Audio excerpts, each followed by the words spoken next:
আইডিয়াতে যাও। আইডিয়া ছিল যে আমাদের সিএমসির জন্য প্লিজ সেকেন্ড সেম ক্লাস 11-এর প্রবলেমটার মানে কোশ্চেনটাকে সলিউশন করার চেষ্টা করা হচ্ছে, যেখানে 2-এর সি অরে একটা কোশ্চেন আছে, যেখানে বলেছে তুমি বলো যে ডেটার্সের ব্যালেন্স শিটে কেমন করে অ্যাপিয়ার করা হবে, কতটা হবে। তার নিশ্চয়ই আমি একটা ব্যালেন্স শিটের অ্যাসেট সাইড রাখবো। মনে করো এটা ব্যালেন্স শিটের কোন সাইড বলো? এটা ব্যালেন্স শিট, ব্র্যাকেটে EXCERPT লিখতে হয়, এক্সেপ্ট অংশটা দেখানো হচ্ছে। এবং এটা কোন সাইড বলো? Asset side. তুমি লেখো ডেটার্সের আমার ব্যালেন্স কত দেওয়া আছে? ডেটার্সের ব্যালেন্স দেওয়া আছে 1,30,000 টাকা। ইনার কলম লেখো 1,30,000 টাকা। যেমন করে ব্যালেন্স শিট অ্যাপিয়ার করতে বলে সেটা করতে বলেছে তোমাকে। এবার বলেছে ইরিকভারেবল মানে less bad debt, less bad debt হবে কত টাকা? 15,000 টাকা, রাইট? 15,000 টাকা। Credit sales to be considered 50,000, ওরা 50,000 টাকা ক্রেডিট সেল করেছে, মানে এটা ফার্দার ক্রেডিট সেল, এটা মানে আরো নতুন করে কিছু ক্রেডিট সেল হয়েছে। মার খাবি কিন্তু রে তোরা, সর্বনাশ করেছে। তাহলে তুমি অ্যাড ফার্দার ক্রেডিট সেল এখানেই যোগ করে দেওয়া উচিত ছিল, অ্যাড ফার্দার ক্রেডিট সেল। ওরা এটা যেটা বলেছে টু বি কনসিডার্ড মানে মোর ক্রেডিট সেল আসতে বলছে, এটা ফার্দার ক্রেডিট সেল, এটাই মিনিং করছে। চোখে রাখছে আবার চোখে রাখছে। স্যার কোনো আইডিয়া নেই? জানি না রে, ভীষণ মাথাটা ধরে যাচ্ছে এখানটাতে। 1 লাখ কত টাকা লিখলাম? 80,000 টাকা। লেস 15 করলে কত হবে? 1,65,000 টাকা, রাইট? এবার এসো, তোমাকে করতে বলেছে যে একটা চেক ডিজনার হয়েছে, একটা চেক ডিজনারের ডেটাস বেড়ে যায় আর ক্যাশ কমে যায়। চেক ডিজনারের ডেটাস বেড়ে যায় আর ক্যাশ, তাহলে আমার ডেটাস বেড়ে গেল। চেক ডিজনার, চেক কত? 5,000। মুশকিল লাগছে আমার। এই টাকার উপরে তুমি করো less provision for bad date 5%। মানি দাও তাড়াতাড়ি করে। 1,70,000 অর্ধেক কত হবে? হ্যাঁ 85,000, ঠিক বলছো। 8,500 টাকা। 1,70,000 ডিভাইড, এটা মাইনাস করে 8,000। তুমি ইতিহাস আমার খাবি কিন্তু, বলবো কেন আমি? তুমি দেখতে পাচ্ছ না কি করছি আমি? এটা 1,70,000 মাইনাস এটা কর।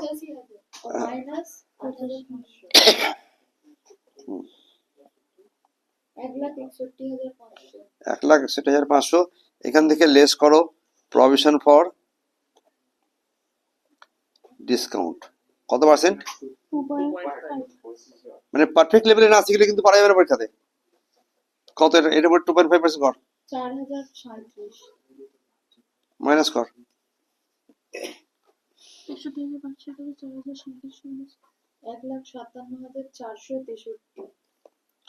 1,57,463। অঙ্ক শেষ। চলবে অঙ্কগুলো? বুঝছো এটা কি করলাম আমরা? ব্যালেন্স শিটে যেমন করে করি সেটা করলাম, 2-3টে খালি এক্সট্রা আইটেম দিয়ে খোঁজা মেরেছে ওরা।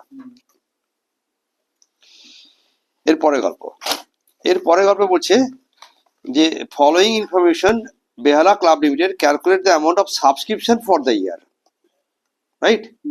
খুব সোজা থেকে বেশি সোজা। আমরা লিখলাম সাবস্ক্রিপশন, মুশকিল হচ্ছে তো আমার।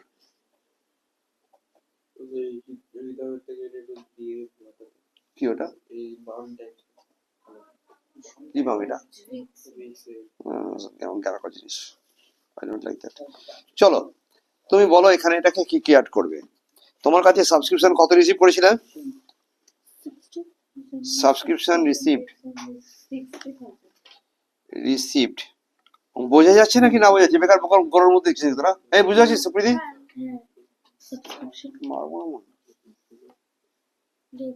না দেখছিস না? Take care. 60,000 টাকা। এবার বল outstanding amount. Outstanding subscription opening তারিখ ছিল এটা, ক্লোজিং তারিখ এটা ছিল। তুমি ক্লোজিং তারিখ এটা অ্যাড করবে। সাবস্ক্রিপশন অ্যাক্রুড তো, অ্যাড অ্যাক্রুড, হ্যাঁ অ্যাড অ্যাক্রুড। ওরা সেটাকে লিখেছে আউটস্ট্যান্ডিং অ্যাক্রুড সাবস্ক্রিপশন। এটা কবে কাটেটে? ক্লোজিং তারিখেরটা তুমি 6,000 টাকা যোগ করো, দেখতে পাচ্ছিস তোরা সব চোখে? 66,000 টাকা। 66 না আমি বেকার বেকার করছি। লেস করো, ভাববি না এটা ভিডিওতে যাবে, এটা বাড়িতে গিয়ে ভিডিও পাবে না, মনে করে নাও। ওপেনিং অ্যাক্রুড লেস করবে কত? 4,000 টাকা। 4 টাকা লেস করো, 62,000 62,000 টাকা। টাকা।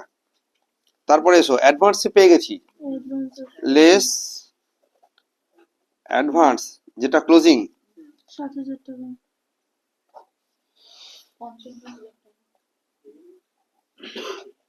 অ্যাড করো ওপেনিং, উল্টোটা করবে ঠিক। হ্যাঁ, ক্লোজিং থেকে এটা উল্টোটা করবে। কেউ দেখছে না আমাকে মনে হচ্ছে, বিরক্ত হয়ে যাচ্ছে কেন?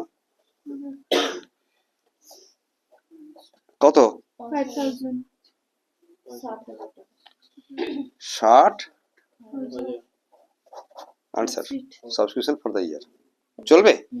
এই টাইপের অঙ্ক করতে হবে তোমাকে। এবার আসবে 4 নম্বরের কোশ্চেন, রাইট?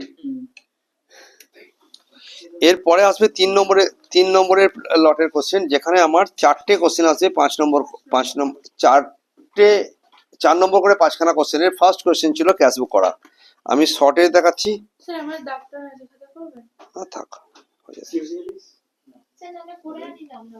না না তোরা করবি না আমি জানি। স্যার করবেন। আবার করবি, করে এখান থেকে মেলাবি। হ্যাঁ? আবার করবি, করে এখান থেকে মেলাবি। বন্ধ আছে এটা? না চলছে। তো চলো ছোট করে এই ক্যাশবুকটা করবো আমরা এখন চট করে। দেখে নাও তাড়াতাড়ি করে। তোমার ক্যাশবুক ডাবল কলামে করতে বলেছে। তোমার কাছে করতে হবে কি, একটা ব্যালেন্স বিলি লিখবে, ক টাকা আছে ব্যালেন্স, 5,300 টাকা আর 5,200 টাকা। চলবে? মিস্টার সিল পেইড, এটা দেখতে তোর কি সমস্যা হয়েছে? তো ডিস্টার্ব হচ্ছে আমার তো। মিস্টার সিল পেইড এত টাকা for sale of goods. Mister seal মানে কে? আমরা নই, আমাদের নাম হচ্ছে কালীমালা, রাইট? তার মানে আমরা টাকা পেয়েছি। মিস্টার সেল আমাকে দিয়েছে, তাই তো? টু সেলস কিছু না হলে আমরা মনে করবো এটা ক্যাশ, 1,600 টাকা। মিস্টার সায়ন বিট পেইড 1,900 টাকা বাই চেক। ও আমাকে এটা দিয়েছে for good supply to him in December. ভালো কথা, যখনই পাই না কেন আমি এখানে টু মিস্টার সায়ন বলে লিখবো। এটা গত মাসে বিক্রি করেছিলাম। আমার কাছে চেক দিয়েছি তো, কিছু না বললে মনে করলাম ব্যাংকে জমা পড়েছে, একদমই না। আপাতত তুমি এখানে রেখে দেবে, নিচে গল্প আছে। পেইড স্যালারি আছে, ডেট ওয়াইজ দেখে যাচ্ছে কিন্তু আমি অত লিখছি না, সময় বাঁচানোর চেষ্টা করছি। স্যালারি মানে কত? 4,000 টাকা। কিছু না বললে ক্যাশে 4,000 টাকা। এখানে ক্যাশ, এটা ব্যাংক, ক্যাশ এটা ব্যাংক। সাইনের চেকটা নিয়ে গিয়ে জমা দেবো। এখান থেকে তোলো 1,900 টাকা, প্লেনে চাপো, নামো এখানে, মনে পড়ছে? কন্ট্রা ক্যাশের ব্যাংক লেখো, আর ব্যাংকে লেখো কি টু ক্যাশ। তুই এটা এদিকে দেখ, এটা এখানে রেখেছি কি জন্য? মোবাইল দেখার দরকার নেই তোমার। সুপ্রীতি পাক্কা মার খাবে কিন্তু। গুডস পারচেজ 250 টাকা ইন ক্যাশ আর টাকা বাই চেক। তা গুডস পারচেজ করে টাকা চলে যায় তো, বাই পারচেজ এদিকে দেখবি। আর চেকের মাধ্যমে দিয়েছো 1,200 টাকা ডাইরেক্ট। সায়নের চেকটা ডিজনার হয়ে গেছে। চেকটা বসেছিল কোথায়? ব্যাংকের ঘরে। এখন ডিজনার করে দাও। না, বাই সায়ন করে দিয়ে ব্যাংকের ঘর থেকে বার করে দাও, ডিজনার হয়ে গেল। চেক 1,000 টাকা paid for the life payment of life insurance by drawings. Cheque দিয়েছো? ব্যাংক 1,000 টাকা যোগ বিয়োগ করতে পারলে অঙ্ক হয়ে গেছে, রাইট? এবার যোগ করো তাড়াতাড়ি করে।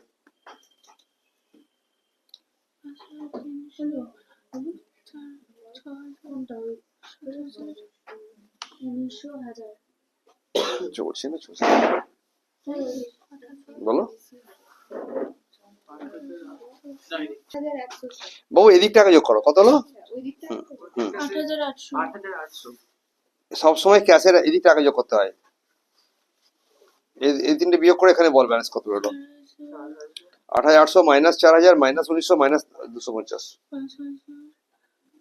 6,150। 6,150। আরে ওটা মাইনাস কর। ক্যাবলা কথা। 2650। এবার এর এদিকটা বেশি হতে পারে, এদিকটা বেশি হতে পারে, কোন দিকটা আছে বেশি? এদিকটা বেশি আছে, বলো এদিকটা কত আছে? 7100 এখানে 7100 টাকা লেখো, লিখে বিয়োগ করো। আগে 7100 টাকা লিখ, ক্যাবলা নাকি তোরা? স্যার 3000 হবে স্যার 3000 হবে balance CD Sure. balance BD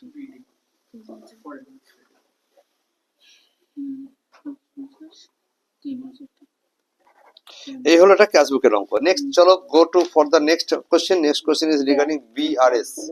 কি নিয়ে বলো? বিআরএস এ আমরা তো যেমন হয় করি তেমন হয় করবো। এটা হচ্ছে অড, তিনের অডের question, bank reconciliation statement, right? BRS মে কি আছে?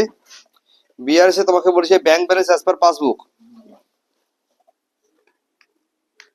ব্যালেন্স অ্যাজ পার, আমি ছোট করে পিবি লিখি, তোমরা পরীক্ষাটা দয়া করে পাসবুক পুরো কথাটা লিখো, হ্যাঁ 30 টাকা লিখলে, রাইট? এইবারে আমি বলেছিলাম পেন্সিলে করে একটা কোথাও না কোথাও তুমি একটা রাফ সিবি বানিয়ে নেবে। এখানে মনে করো যে রাফ সিবিটা বানাচ্ছি, এখানে বাজে হবে, হয়ে যাবে, বাজে হয়ে যাবে না, এখানে করে দেবো। এখানে একটা রাফ পাসবুক বানাবে, বানিয়ে এটাকে পেন্সিলে করবে এবং পরে উড়িয়ে দেবে, মুছে দেবে, হ্যাঁ? এসো bank balance as per passbook মে তোমার কাছে ব্যালেন্স অ্যাজ পার পাসবুক, এটা কিছু না বললে ডেবিটে ব্যালেন্স আছে, डेबिट है 30000 পাশে পিবি লেখো, এদিকটা মাইনাস লেখো, এদিকটা প্লাস লেখো। চেক 2000 টাকা ইস্যু করেছিলাম টু দ্য ক্রেডিটার্স 28 তারিখে, এটা প্রেজেন্টেড হয়েছে পরে গিয়ে। চেক ইস্যু করেছিলাম, এদিকে ছিলাম, प्रेजेंटेड এদিকে আসবে, 2000 টাকা। তাহলে বল এটা প্লাস হলো না মাইনাস হলো? সঙ্গে সঙ্গে তুমি এখানে একটা অ্যাড লিখে নাও আর একটা লেস লিখে নাও, পরীক্ষার জন্য অত সময় নষ্ট করা যাবে না। এখানে 2000 টাকা মাইনাস কলমে ঢুকিয়ে দিলে চলবে। So outstanding and outgoing check of 1000 rupees was recorded twice in the cash book. Cash book এ দুবার ক্রেডিট সাইডে লেখা হয়ে গেছে। আউটগোয়িং চেক কোন দিকে লিখবে? ক্রেডিট সাইডে, মনে থাকবে? আউটগোয়িং চেক ক্রেডিট সাইডে এন্ট্রি করা আছে। তা ক্রেডিট সাইডে এটা 1000 করে দুবার লিখে দিয়েছো, তুমি ঠিক করতে গেলে একটা 1000 কে নিয়ে গিয়ে এদিকে লিখবে। তাহলে 1000 টাকে ডেবিট করলে মানে লেস করলে, তাহলে 1000 টাকা লেস। শুধু অ্যাড্রেসটা জানবে এখান থেকে। A check of 2000 has been entered in the as payment side in the cash book instead of the receipt side. লেখার কথা ছিল রিসিটে, লিখে দিয়েছে কোথায়? Payment side change, figure double, ও লিখে দিয়েছে ভুল করে কোথায় পেমেন্ট বলো? এখানে লিখে দিয়েছে 2000 টাকা, রাইট? বাট इसको को এদিকে লানা পড়েগা, তাহলে একবার নয় দুবার আনতে হবে। বাবা আবার মাইনাস।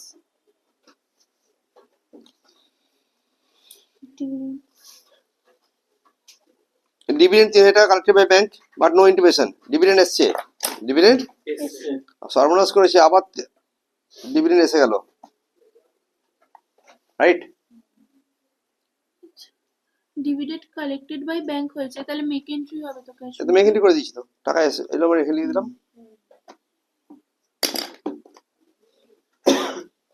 কোনো যোগ নেই, একটা পরীক্ষাতে অঙ্ক দিয়েছে, দুটো একটা যোগ অ্যাড দে, মাইনাস হয়ে যাবে। কি হয়েছে? কষ্ট হচ্ছে কিছু? প্রকৃতি কোনো কষ্ট হচ্ছে? 230 এটা না না না, এটা 10,000 টাকা, এটা কত হলো? 10,000 টাকা। তাহলে উত্তর কত হলো? 20000 balance as per. No addition, হ্যাঁ অ্যাডিশনে জিরো, কিছু নেই।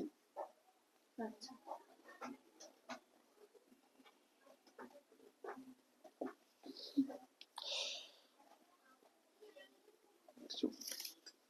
ডাউট লাগতে পারে একটু, আরেকবার মিলিয়ে নেবে দরকার লাগলে, রাইট? দিয়ে এটাকে মুছে দেবে পরীক্ষালে। এবার করতে বলেছে একটা মেশিন অ্যাকাউন্ট, যেটা কোনো ডেপ্রিসিয়েশনের পার্ট। তো বলছে সিদ্ধেশ্বরী ট্রেডিং তাদের একটা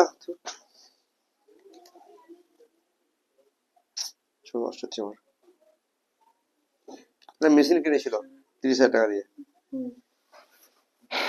কনসার্ন ডিসাইড করেছিল ক্লোজ দ্য বই বন্ধ করা 31 ডিসেম্বর ও ডেপ্রিসিয়েট করবে 10% on original cost, assuming that scrap value at the end of the life, no scrap value, 1 July 2022 তারিখে কনসার্ন বিক্রি করেছে 22,200 টাকা দিয়ে মেশিনটা, পারচেস করেছে আলাদা মেশিন। খুব সোজা টাইপের একটা অঙ্ক হয়ে যাক এটা, হ্যাঁ খুব সোজা টাইপের অঙ্ক, দেখে নাও।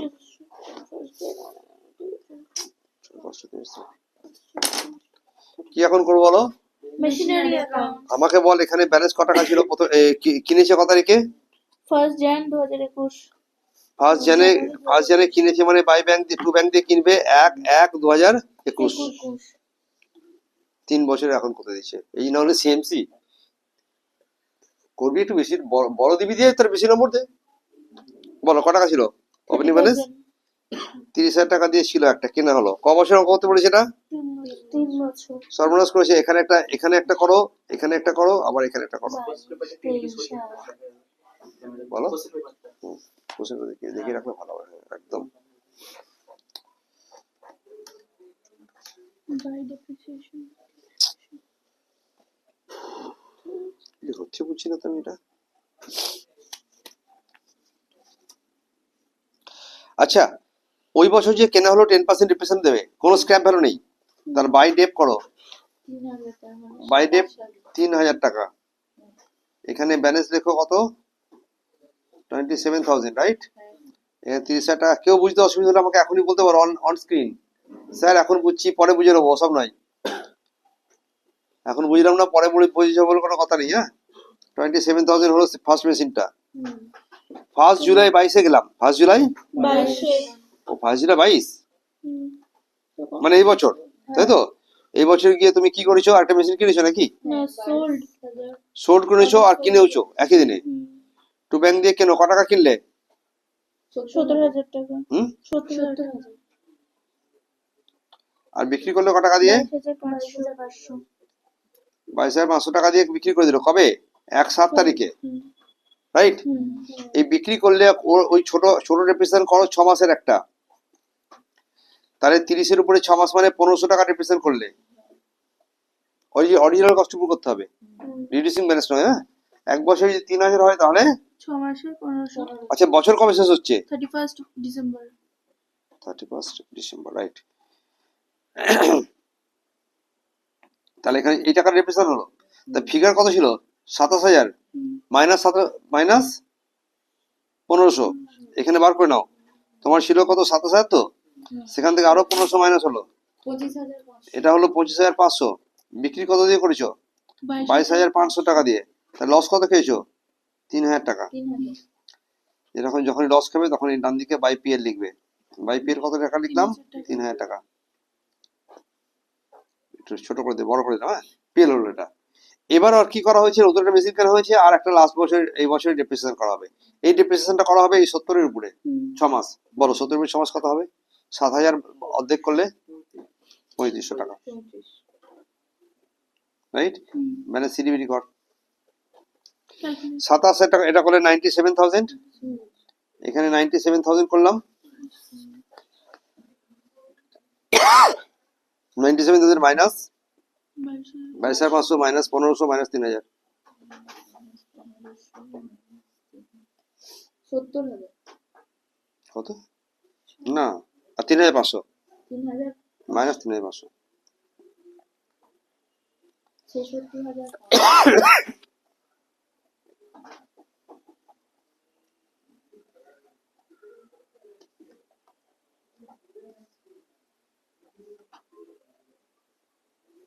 পরের বছর কিছু কাজ যায়নি।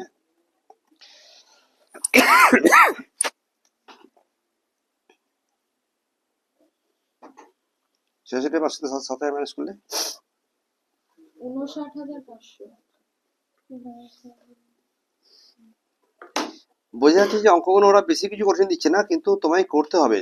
মানে জানি না বললে কোনো কেউ করতে পারবে না পরীক্ষাতে। ক্লিয়ার? এটা হলো আমার ডেপ্রিসিয়েশন অঙ্ক। তারপরে যেটা দিয়েছে, একটা ব্যালেন্স শিট করতে বলেছে সাজিয়ে, আর একটা করেছে সিঙ্গেল এন্ট্রি। এটা আজকে আর এই ভিডিওতে কভার করছি না, রাইট? বাট পারলে ইচ্ছা করলে তোমরা করে নাও, বা আমি পরে ভিডিও পারলে করবো।